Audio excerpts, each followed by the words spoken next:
This video is sponsored by Squarespace. More about them later. I tried to beat a rainbow Nuzlocke of Pokemon Fire Red. What's a rainbow Nuzlocke? Great question, little boy. A rainbow Nuzlocke is a standard hardcore Nuzlocke, but my team can only have one Pokemon for each color of the rainbow. I'll be using the in-game color categories to classify encounters, with one notable caveat. And in order to make things a bit more interesting, all of my encounters will be randomized. Which is why my choice of starters looks a little different than on your normal Fire Red playthrough. Though unfortunately, this trio of options is but the illusion of choice, since Ralts is classified as a white Pokemon and Aron is classified as gray. So Ernie the flamboyant Torchic becomes teammate number 1, which leads to our aforementioned caveat about color classifications. You may have noticed that our 6 colors are red, orange, yellow, green, blue, and purple, but Pokemon doesn't actually have an orange color category, meaning that I'll need to use my judgment to determine which Pokemon, if any, count as orange, though Torchic is pretty undeniable, right? His evolutions maybe less so, but for the sake of consistency, Ernie will be our orange encounter as long as his little chicken heart keeps beating.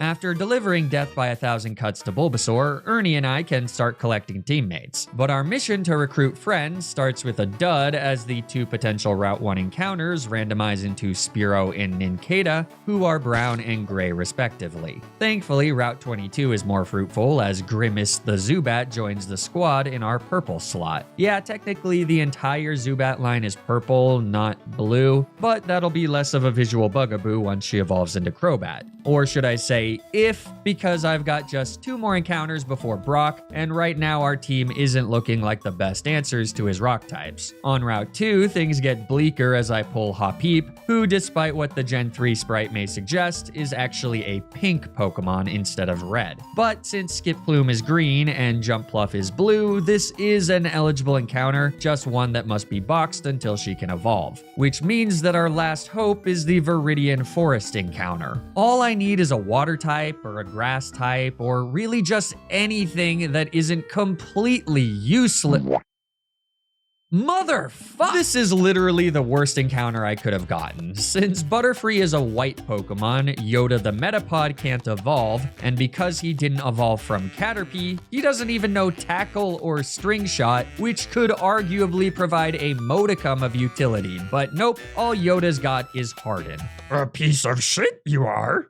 I'm so sorry for subjecting you to that impression. At this point, the battle against Brock is looking a bit dire, but you should never underestimate the CPU's ability to throw a match, especially in Fire Red. Brock leads with his Geodude, so I lead with Grimace and just start firing off Astonishes. Even with a critical hit on turn 1, we're doing very little damage, but fortunately Geodude only knows Tackle and Defense Curl, meaning that with our slight level advantage, the occasional flinch from Astonish, some marginal recovery from Leech Life when I choose to use it, and Brock's inclination to go for Defense Curls instead of straight damage, we actually end up winning the matchup with a good deal of HP to spare. But that, of course, brings in Onix, who does know a super effective rock-type move. The good news is that it's Rock Tomb, which has wonky AI thanks to its classification as speed control. So the first thing I do is generously give Yoda's pathetic life a hint of meaning. For his swift death at the metaphorical hands of Brock's ace grants Ernie a safe switch. And much to my surprise, Onix is actually already faster than Ernie, meaning that he has zero interest in lowering our speed with Rock Tomb. After a Growl, I start going for damage with Ember to abuse Onix's paltry special defense stat. It's not much damage, but it is more than Onix is mustering, and after our second Ember triggers a burn, victory, like the science guy, is nigh. With only half of his already embarrassing 45 base attack stat, Onix is hitting Ernie with the force of a store-brand cotton ball. Just a few turns later, and Brock's ace successfully continues the Onix line's storied history of sucking shit. Hot off his clutch performance, Ernie evolves into proof that a chicken can look aggressively phallic as we make our way towards Cerulean City. The encounters along the way leave a little bit to be desired if I'm being honest. Chowder the Rattata from Route 3 can't evolve. Elmo the Ladybaw from Mount Moon can evolve, but is one of the worst Pokemon in the game. And Gamora the Spinarak from Route 4 is also one of the worst Pokemon in the game. They really cooked up some stuff with those Gen 2 Pokemon, huh? The good news is that with the new level cap, the previously no-named Hop-Peep evolves into She-Hulk, the Skip Plume, and with the Bullet Seed TM from Mount Moon, she's a decent answer into Misty's water types. But I decide to first take on my rival Bozo to unlock a few more encounters north of Cerulean City. Our team's not exactly well matched against flying types, but by subbing in for Grimace, Chowder's able to take care of Bozo's lead Pidgeotto. And then the rest of his team is quick work for Ernie. So with that, I head to Route 24, where I find a Staryu. This is actually a phenomenal encounter, but one that I can't use until I'm able to evolve them into a purple Starmie with a Water Stone from Celadon City. My Route 25 encounter is more immediately usable since I can use a Moonstone from Mount Moon to instantly evolve Bing Bong the Pink Skitty into a purple Delcatty. I'm getting way more purple Pokemon than I was expecting. I decide to bring Bing Bong to the fight against Misty, but that proves to be moo because She-Hulk rampages through our foes to water types all by herself. A lucky 4 hits from Bullet Seed is enough to one-shot Staryu, and with Starmie stuck using Swift and She-Hulk having access to Synthesis Recovery, even with Misty using a Super Potion, our floaty little fella comes out on top to win the battle with 16 HP to spare. Did someone say square? No, I said spare, as in let's spare the viewers our little banter and go straight to the sponsor of this video, Squarespace, an online What? I always look forward to our banter. It's the highlight of my week, and call me crazy, but I think some of the viewers like it too. It just hurts a little that you're so eager to skip it is all. I'm sorry, Garchomp FJ. I truly didn't know you felt this way. I thought that this was just a space for Did someone say space? Okay, please continue. Squarespace is an online platform that helps you build and manage your own website, whether that's an online store for your business or a personal blog for your thoughts. Squarespace recently introduced their new guided design system, Squarespace Blueprint, which lets you choose from curated layouts and styling options to create a distinguished and professional online presence from the ground up. Squarespace Blueprint makes the perfect website for whatever your brand or business may be, and optimizes the site for every device. Plus, with integrated SEO tools, your passion project is sure to show up more often to more people. By this point, you've probably heard of PoppyHG.com, the Tony, Emmy, and Pulitzer Prize-winning website about my corgi puppy, Poppy. Yes, she's still a puppy, I don't care. PoppyHG.com would simply not be possible without Squarespace. And with their video collection feature, I'm able to upload and share an entire library of videos for your viewing pleasure. Feeling hot this summer? Well, then you can cool down vicariously by watching Poppy frolic through a classic New England nor'easter.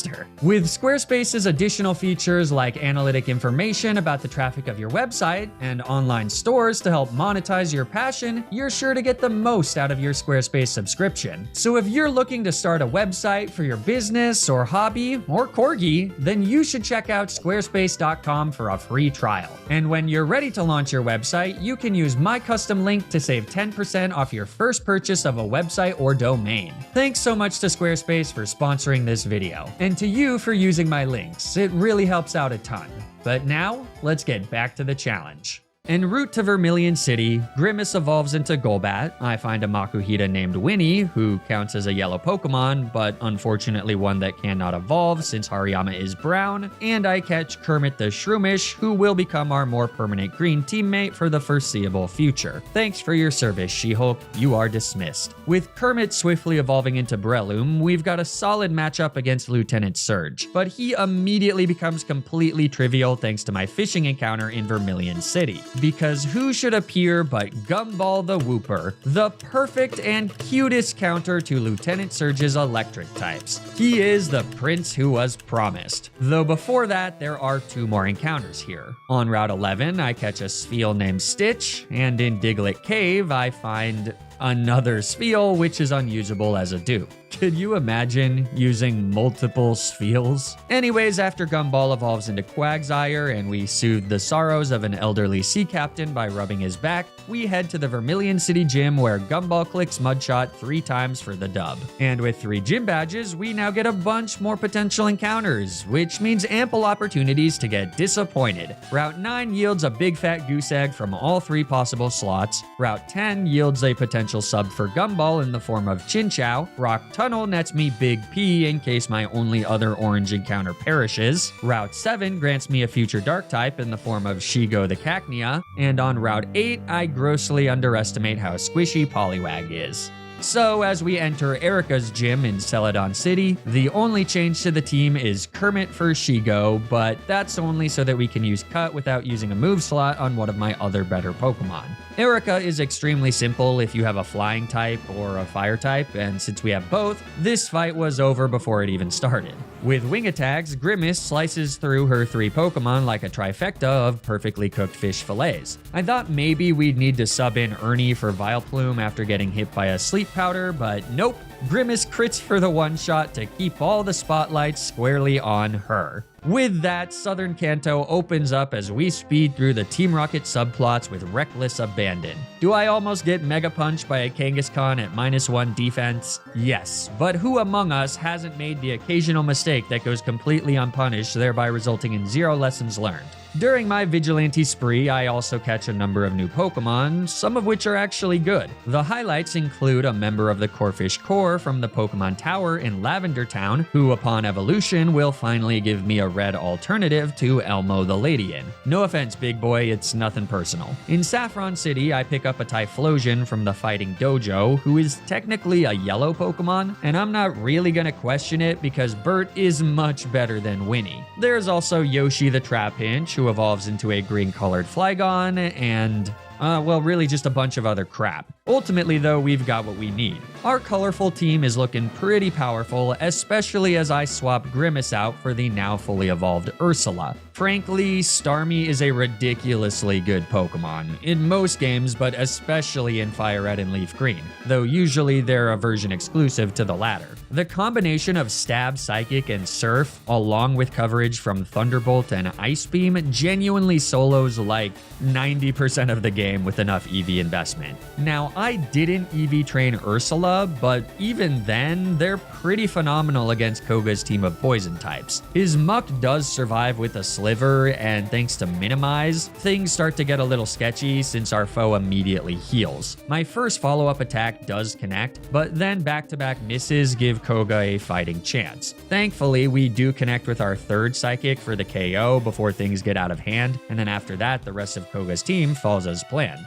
Other than having a Psychic-type immunity, Ursula isn't particularly useful against the 6th gym leader Sabrina, so I let Grimace come back in for one last ride. You might think that a Poison-type wouldn't be the best answer against the Psychic-type gym leader, but you'd be wrong, bucko, because Wing Attack is enough to one-shot the extremely physically frail Kadabra, two-shot the moderately physically frail Mr. Mime, and then again one-shot the fake Psychic-type Venomoth. Unfortunately, Alakazam is probably just a bit too powerful and fast for Grimace to execute a solo sweep, so I switched to Shigo the Cacturn. Since this game isn't normally supposed to have any dark types in it, Sabrina's Alakazam has no way to damage our Scarecrow. Well, actually, Future Sight still hits dark types in Gen 3, but I don't think the AI knows that, and even if it did, Shigo's able to kill Alakazam before a hit would have gone off. So just like that, we've got 6 gym badges. And now that I have Surf, there's a few more encounters to pick up, but again, they're all duds. A Dratini from the power plant initially seems promising until I learned that Dragonite is brown instead of yellow for some reason.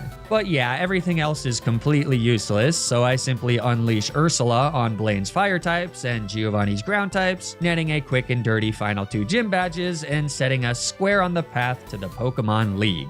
My final two encounters are Kilgrave the Shelder and Yzma the Ekans, neither of which are worth replacing Ursula with. Now, technically, I could head to the Sevi Islands and get a dozen more encounters there, but that would require talking to Bill, which should be avoided at all cost. In the end, here's my final randomized haul. 5 reds, 2 oranges, 2 yellows, 5 greens, 6 when you count our dearly departed Yoda, 8 blues, and 10 purples. I seriously was not expecting nearly that many purple Pokemon. Regardless, there's something so satisfying seeing all the Pokemon lined up, creating this perfect rainbow of colors, all of them coming from different walks of life and uniting to create something beautiful, a community of acceptance and love, and most importantly, of kindness. Despite leaving some solid soldiers in the box, my final team is unchanged. All 6 of my Pokemon have been leveled up to the level cap of 60 to match Lance's Ace Dragonite. So with that, there's nothing left to do but become champions of the Pokemon League. First up is Lorelei, who always seems to be one of the trickier members of the Kanto Elite Four despite her lower level. She just has a lot of bulky RNG heavy mons, and their moderately eclectic typings make it difficult to execute full-blown sweeps. But Ernie gets things off to a great start by one-shotting Lorelei's lead Dewgong with a critical hit Brick Break. Cloyster comes in second, so I just take the kill with a Blaze Kick, completely abusing the Bivalve's abysmal special defense stat. As Lapra comes out third, I set up a Sunny Day, anticipating a nasty Surf, but instead, Lorelei opts for the far more obnoxious Confuse Ray, forcing me to switch out to Ursula on a now very weak Surf. Ursula gets off a Thunderbolt for just about 50%, though thanks to another Confuse Ray, we need to switch back to Ernie, who should be able to take the kill with a Brick Break. Of course, he comes in on a Body Slam though, which of course paralyzes, letting Lapra outspeed on the following turn and hit Ernie with another Confuse Ray, which of course causes my starter to hit himself in confusion. As the sunlight fades, I now need to switch to Kermit, who thankfully shrugs off a Surf and then outspeeds to take the kill. Slowbro is fourth, and this thing loves to use status moves instead of deal damage, so I gamble a bit and stay in to hit a Leech Seed as Slowbro does indeed just go for Yawn. With Leech Seed set up, I switch back to Ursula, who comes in for free thanks to Slowbro's desire to forget the sins of her past. Even so, 2 Thunderbolts with the help of Leech Seed recovery are enough to get the KO and bring in Jinx as Lorelei's 5th and final Pokemon. I decide to stay in to hit a strong Surf, getting put to sleep by a lovely Kiss as a result. So then it's a switch to Bert on an Ice Beam, who proceeds to roast the Icy Maiden with a Flamethrower and net us a tedious victory over the first member of the Elite Four. Thankfully, Bruno is far less of a nuisance as Ursula comes out to show why they're the GOAT. Surfs kill Bruno's 2 questionably included On-Eye, and Psychics take out all of his actual fighting types. Bruno's final Pokemon and ace Machamp is actually bulky enough to survive 1 hit, but all he does is hit a Scary Face, which isn't even enough for him to outspeed on the following turn. So yeah, that's kind of embarrassing.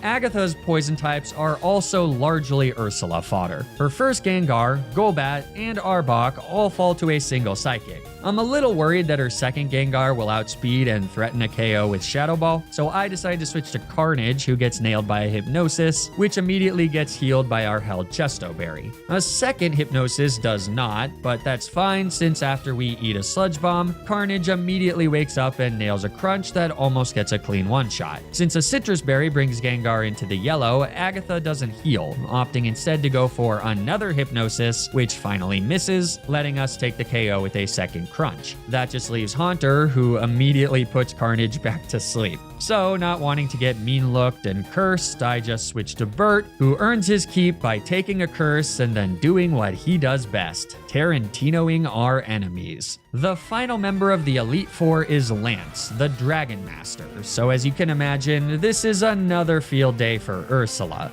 Gyarados bolted, Dragonair beamed, Dragonair again, beamed again. Actually, this one survives with a sliver, but since all he does is set up a safeguard, Ursula remains at full HP as we take him down. Without max special attack EVs, Ice Beam is also not enough to one-shot the big brown brute, though fortunately, Outrage is but a paltry 90 base power in Gen 3, so even a crit wouldn't have been enough to take down the non-binary Queen of the Sea. With one last Ice Beam, Ursula takes their final KO of the fight, leaving Lance with just his Aerodactyl. Again, I'm unsure we outspeed here, so I just switched to Gumball, though since he gets hit by a scary face, it appears we would have indeed outsped. Regardless, this gives little Gumball the chance to shine. All he's got to do is eat a few wing attacks before drowning the ancient avian with 2 surfs, meaning that we've defeated the Elite Four, and all that remains is one final fight against our rival Bozo. He's the self-proclaimed most powerful trainer in the world, so let's see if we can take him down a peg or die trying.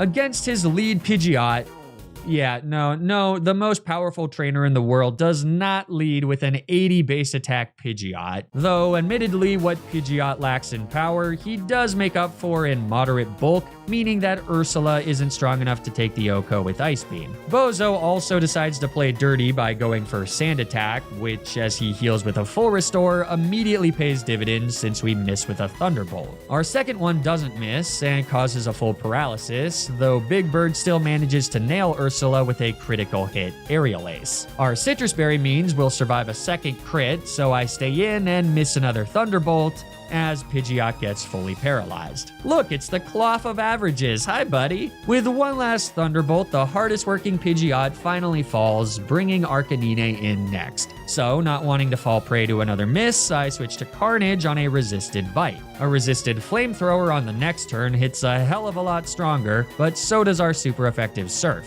In fact, with a crit, we get the one-shot, making things significantly easier, though since Carnage is Shell Armor here, we should have had that matchup in the bag. Venusaur is third, so it's off to our Inglorious Bastard, who freely struts in on the first turn of Solar Beam and eviscerates Bozo's ace with a single overheat. I've got to assume that critical hit didn't matter at all, but maybe let's cut back on some of that fortuitous RNG. We really don't want Cloth coming back. As Rhydon comes in fourth, I switch to Kermit on the resisted Earthquake. I kind of feel bad for Bozo at this point because this is a bit of a massacre. We've just got the perfect answers for every single one of his Pokemon. With Rhydon down, Alakazam is fifth, so I switch to Carnage on the Psychic. The skinny-armed King sets up a Reflect, but since Crunch is special in this game, we hit him for full power, which is almost enough for the KO. This forces Bozo to use a full restore, though since our second Crunch causes a special defense drop, one last full restore does little more than waste another turn of Reflect as we now cleanly one-shot Alakazam and bring Bozo down to his final Pokemon, Gyarados. But this isn't an ordinary Gyarados. No, this Gyarados sucks.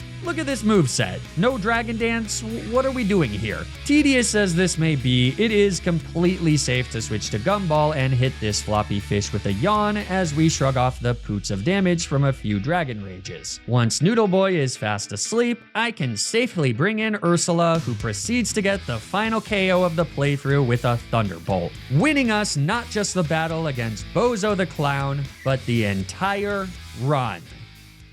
I've gotten a lot of requests for a rainbow run in the past, so I thought that Pride Month was the perfect time to give it a go. I'm not totally sure how I feel about the randomization aspect though. I kept the enemy teams consistent because I don't love how fully randomized runs end up just being glorified slot machines, especially when the level up movesets make certain enemy Pokemon completely useless, but this playthrough definitely felt a little too easy. Maybe that's just a problem with Fire Red in general though. Let me know if you enjoyed this concept and if you have any ideas on how to improve it for future rainbow runs, if that's something you even want to see. As always, thank you all so much for watching. If you enjoyed this video, it'd be great if you could leave a like and subscribe to the channel. Or don't, I don't know. But I do know that you should follow me on Twitch to keep up with streams of my current ROM hack challenges. Stay tuned for more Nuzlocke videos, and until then, remember to always, always, always play around the critical hit.